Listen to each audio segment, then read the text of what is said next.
Welcome everybody to another edition of the Hurry Up. I'm your host, Adam. Let's get into this. So, Joe Schoen didn't do much at the trade deadline, and I know a lot of people have mixed feelings about it and mixed bags. Here are some of my thoughts. One, the Giants didn't go after, probably were in discussions with many players, not just draft picks, so they didn't want to trade some of their players. Apparently, there was a team that called up and said hard no for their player. So I don't know what good player that is. He won't reveal the sources. Many people are throwing it around.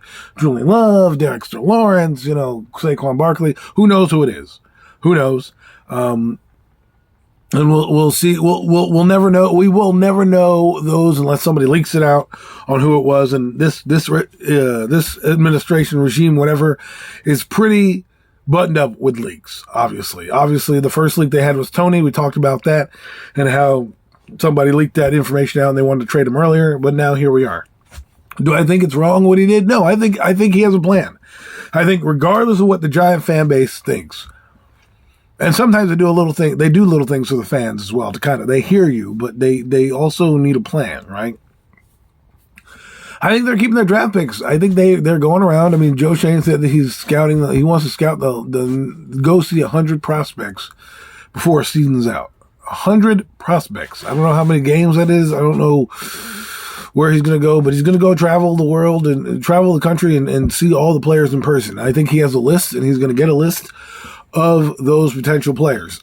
Not to mention, you don't know who's coming out in the draft. There seems to be a heavy quarterback market coming out in this draft, and maybe they wanted to keep their draft picks for a guy that's coming in because we talked about the financials. Interesting conversation I had on Twitter Space recently was if someone mentioned the Daniel Jones people who love Daniel Jones, and this is not against them or anything. This is how he phrased it. He said if they can't give this guy 5 years, then they're not really committed to the guy. They're going, oh, well, let's give him a 2-year deal, see what happens. No. Daniel Jones doesn't need any more prove-it deals. Okay? He doesn't. You've seen enough of the guy to know what he's going to be and where he's going to, well, he's going to get him a receiver. Okay, yeah, okay, all right. Get him a receiver. All right, well, whatever. They didn't get him a receiver. But don't tell me a draft pick is going to come in here and change the game. The draft pick rate is 50-50. Look at Sammy Watkins. He was drafted before Odell Beckham, Mike Evans, Brandon Cooks, all those guys. And he didn't last that long in Buffalo. And he's still in the league, but, he's not the guy that they thought he was going to be. Mike Evans has proven to be the best of the bunch. And Odell Beckham had a great start to his career, as well as Jarvis Landry. But now those guys have fallen by the wayside. And we'll talk about Odell in a minute. The Giants did make a move at wide receiver, however, which means they still want to strengthen it because they got rid of a guy in Tony, and they brought in Isaiah Hodgins. Now, I don't know what he's going to do. He's 6'4", 210. I think he's going to be more of a red zone threat, a guy you're going to see come in when the Giants are in plus red zone territory, the 20 and in. You'll probably see that guy. I mean, I'm sure he'll play all over the field as well, but I think you're going to get him in there, and then you're going to have your tight ends. You're going to have Cager. You're going to have him. Hodgins, you'll have Kenny Golladay, and I'm going to talk about Golladay in a minute, but I think that's what the strategy is right now. They want to kind of get a big-bodied receiver in here. Now, people are getting excited by Kenny Golladay, which is kind of funny when you think about it in the grand scheme of things, because a few weeks ago, when he was out of the game, everybody was like, I hope they put him on IR. I don't want him back here. He doesn't do anything. 2 catches, 22 yards, blah, blah, blah. And then all of a sudden, now Joe Schoen says, "Hey, we hope he's healthy. We want to move forward with him." Everyone goes, Kenny Golladay, yes, he's great. He's going to have a great year. I'm like, come on. He wasn't doing anything prior to an injury. It's not like Saquon Barkley or something like that. He was going bananas, got injured, and you're hoping to get this guy back because of lack of production. The guy did not produce. A 2nd-round pick from Kentucky has more touchdowns than he does. Darius Slayton has more touchdowns than he does. In 2 seasons. We're talking about 2 seasons of production. And now all of a sudden he's going to change his narrative all of a sudden like he's this messiah that's going to come in and save the receiving corps. Give me a break. I think he'll be utilized a little bit more. But to have this guy come in here and go bananas, and I don't want to hear about against Houston he goes bananas. Now, I'm not worried about those teams. Those are booty teams. You're supposed to outproduce those teams. I'm talking about when you place the Minnesotas, the Eagles, the Cowboys, the Commanders, the heavier part of the schedule where you're going to need those guys. Is he going to show up? Because didn't show up against the Bears, didn't show up against the Panthers, Didn't show up against any of those other teams.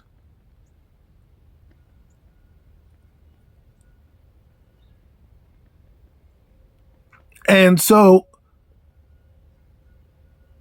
for me, I'm just excited to see what they're going to do with these draft picks, but I'm not going to sit here and say, oh man, Kenny Golladay is going to make a difference. Let's see it. Let's see it. 5 or 6 games he played this year, he didn't do nothing. And we complained about it. And we said, get him off the team. We don't need him. Blah, blah, blah. That's what the whole narrative is. That was what it was. Myself included. I said it like, you know what, if he doesn't want to be here, fine. Everyone's like, get rid of him. He's $72 million, doesn't do anything. Now, all of a sudden, because they're going to rely on him, it's funny how the wind blows with this fan base who are starving for victories, that anything that's being said, like, for example, John Mara said what we all knew. Daniel Jones got the raw deal. Let's keep him a year. Now it's like, oh, Daniel. Everything that we do, everything that he does is overly glorified, which it's fine, but let's be honest. I don't think he's doing anything out of the ordinary, and I even compared him to Marcus Mariota, who, by the way, has better numbers than him. And on a worse team, a team that was expected to do far less than the Giants, roughly in the same category. And he's doing the same thing. Look at the numbers, look at how they're playing, look at how he's used. They do RPOs, they're doing run actions, they're doing all the same crap. And that's what I mean. So that's going to be an investment. And I think Kenny Golladay is a good addition to the team, but he's already been here. It's not like we're getting a guy, that we know, like Odell Beckham Jr. coming in here has a better track record than Kenny Golladay. All right. And I had people tell me, well, his hip is injured. He's never going to be the same, blah, blah, blah. And then the first few weeks of the season before he got injured against Chicago, I don't even know when that game was. I think it was week 4 or 5. He gets injured blocking, that's what he did well. He did block well. And all of a sudden now he's out for a few weeks. We don't make a move. The GM says, hey, we're going to, hope that Kenny Golladay is 100% and go with him here. Now everyone's like, yeah, Kenny G. Like, what changed? What has changed from when Kenny was here, when Kenny played, to now? Nothing. He's out on the bench. $72 million sat on the bench. He's done nothing in game. He has 2 catches for 22 yards. And now he's going to come in here and go gangbusters. I don't know what's going to happen, but we'll see. But the fact that they didn't get a receiver, a big time receiver, or a guy that they could build around, is an interesting plot twist, if you ask me. I mean, I don't know if it doesn't mean they don't believe in their quarterback. I kind of think it does. Kind of show you the writing on the wall saying, hey, we're not going to invest in this guy. Because everybody else, look at Justin Fields. They went after Chase Claypool. I mean, that's a rebuilding team who has basically nothing to play for and has 3 wins. And they went after Chase Claypool to give their young quarterback, who they believe in, who's going to be here a while, another weapon added to that system. And they got rid of Roquan Smith. So it's interesting to see the moves that are being made and the Giants staying pat and firm. Now I get it. Like I told people they have about 20 guys that are going to have contracts go, which is not a lot, which is not necessarily a big thing, but they will eat up cap quickly if you start to sign them to, a couple year deals and give them guaranteed monies, or even 1 year deals. Like Jahad Ward, they got him for like $1.8 million. $1.8 million or something like that, $2 million. They're going to have to pay him probably $3 million, because you get a certain number of years secured in the league, your salary goes up exponentially. So if you like him, you're going to pay him. Same thing with Julian Love. Same thing with Barkley, and if they want Jones. Now, to me, like, we're not going to talk too much about Jones, but he's gotten the raw deal. I don't think he's that great, but I don't think they've done him any favors. And they could have done him a favor now and got him a weapon, and they didn't. Not even a tight end. So it goes to show you they value their draft picks. And now they have, 11 draft picks, maybe a little bit more. Who knows what they're going to do to package those and maybe move up and get somebody. I think they're going to stick with their plan, and that's it. But I it's funny. People just want this guy, Kenny Golladay. All of a sudden he's going to turn the light on and he's going to be Kenny Golladay of old. I mean, come on. He hasn't done anything in 2 seasons in this in this team. And he played pretty much the majority of the season last year, and he played a few games this year, and they still didn't target him. And when they did, he dropped balls, and, they don't use him correctly. So we'll see. I hope they don't force feed him the ball, because then defenses will key on him, and that's when turnovers happen, because you're taking away from everybody else. And then there's the Odell Beckham saga that continues to go on. And everyone's like, well, he's going to be signed. Is he not going to be signed? Joe Schoen talked to his representatives. Of course, Joe Schoen talked to his representatives. He's going to find out and do his due diligence as a GM, and say, hey, yeah, we called. I mean, he's not going to be Dave Gettleman and be like, nah, blah, blah, blah, blah. He's going to do what Jerry Reese used to do, and that's do due diligence. Talk with his people, see what they were looking at, see what the timeline is on his rehab, see what his money financials are looking like, and go from there. And I don't think you're going to see a move with Odell Beckham Jr. till probably the Dallas game, if not after the Dallas game. Why? Because that game on the 24th will give you 10 days to your next game to play. If you're going to bring in a guy, that's when you're going to bring him in so you can, acclimate him to the offense, which will probably put him at the last 6 games of the year, which by the time he gets acclimated may not even be useful, right? Everyone's like, oh, well, Daniel's, a reliable receiver in his career. I'm like, I think we hold our heartstrings too much. Odell has 2 knee injuries. He's not going to be the same player. If you think he's going to be the same player from 2015, where he's taking the tops off defenses and going crazy, you're wrong. Now, he'll be a reliable threat and get open. That I believe. I don't know if he's going to be the same guy, but he'll be reliable. But, middle of November, you're going out with these guys right here, and then you're going to say, okay, Odell, come in here and try to get acclimated up to speed as we make this playoff push. You're better off going with a guy like Jerry Jeudy. Because what are you going to rent Odell for a year and say, okay, Odell, here you go. You know what? What if they're 1 and done in the playoffs? What, are you going to bring him back next year? I mean, this team wants to get younger. Even Joe Schoen said it. They want to get younger. They want to use younger talent. So now you want to bring in Odell Beckham Jr. and just use the guys you got here. You're already halfway through the season. You're already halfway through the season with these guys. You might be at we're at week 9. You might be at week 11, 12 by the time you even think about bringing them in. And what do you got? 5, 6 games left? I just don't know if he's going to make that much of a difference out the gate. I just don't. After not playing football for almost 9 months, coming back early from a rehabbed injury, right? He's not even a year removed from his injury yet. And you want him to come back in here and start going gangbusters? I'm not saying it won't happen. I don't necessarily believe it will happen, but anything's possible with this regime. But I'm not going to get too excited until a guy is actually here. Having rumors and having him talk to his agents. Well, they talk to his agents and, he wants to be here and blah, blah, blah. Like, okay, of course he wants to be here. The Giants are winning now. He wants to go to a winning team so he can get a bag, right? I wouldn't be surprised if he goes to Buffalo or, if LA starts to turn it around, maybe he decides to go back there. They obviously need him, but, they said that his rehab is not good till November. Now we're in November. We'll see what happens. Like I said, I don't think there's going to be a move made till after the Dallas game, if they bring him in, because you'll have that long time period to kind of get him acclimated to whatever it is you guys are doing, And right now, the Giants offense is not producing the same way. You saw it against Seattle. They're very basic. They don't have many concepts. They don't do anything that's out of the ordinary or crazy. They don't do many reverses anymore. Like, they don't have that personnel to do it.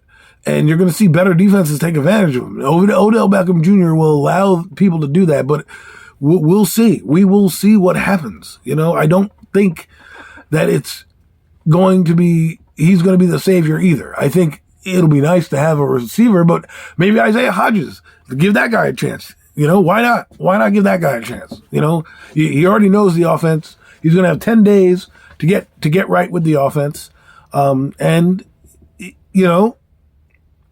not a savior by any means, but give him I'd rather give him a chance and these young guys, because remember, they're still evaluating players. That's what he even said. We're still in the evaluation process. right? I heard that he's said that they're going to try to make extensions done. Everyone's like, oh, yeah, they're going to extend people. Like, they're not extending nobody. They're going to talk about it, see if they can get it done. If they can't get it done, they'll have the numbers of the representatives. Say, hey, Daniel, what do you want? Okay, this is what you want? Okay, we'll go back and we'll crunch numbers. Hey, Barkley, what do you want? Okay, we can do that. And they'll figure it out. I don't know if anyone's going to get extended right now. I think pretty much they're going to try to get extensions done because they don't want them as distractions. Well, what is distracting? You're in the season. There's nothing should be a distraction about contract disputes. So I thought that was kind of a weird statement to say, oh, we don't want distractions and things like that. No, you're not going to have distractions. You ask them what their numbers are. You get your numbers. You say, okay, thanks. This is our numbers. There's your negotiations. Go. And go from there. You have right now we're halfway, like I said, we're halfway through the season and it is going by quickly. And before you know it, we're going to be in the off season. The holidays will come and go. And then before you know it, bang, we're in the off season and we're sitting here wondering what moves they're going to make. And for me, keeping all your draft picks, acquiring draft picks leads me to believe they're going to try to move up and do something. In my eyes, down the road. In come draft time. I don't know what it means for Daniel and Barkley.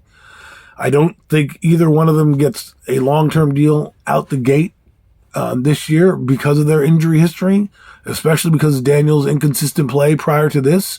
You don't ever pay a guy on a contract year a contract money because he's playing good this 1 year.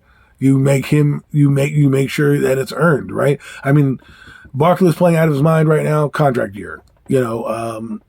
Daniel's playing better. I wouldn't say out of his mind or anything like that. I don't even think he's playing that great. I think he's just being average.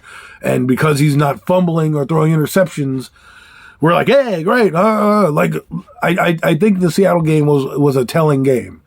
I really do. And we'll see what happens this season. But those are the type of talks they're in. I believe in Joe Schoen. I trust Joe Schoen. I really like the rapport that he has with Brian Daboll, and hopefully that'll lead to bigger and better things going forward. But those are my thoughts on what went on in Giant World. We have 10 days to enjoy football, enjoy our record, and kind of come back and regroup and get some of these injured guys healthy. And let's march. Let's the march go on. This is a season that was unexpected, even by the GM. I think they had expectations. I think even Giant fans like myself, I thought if the Giants could be 4-4 somehow by hook or by crook going into the second half of the year, they'll have a shot. Well, they're 2 games above that.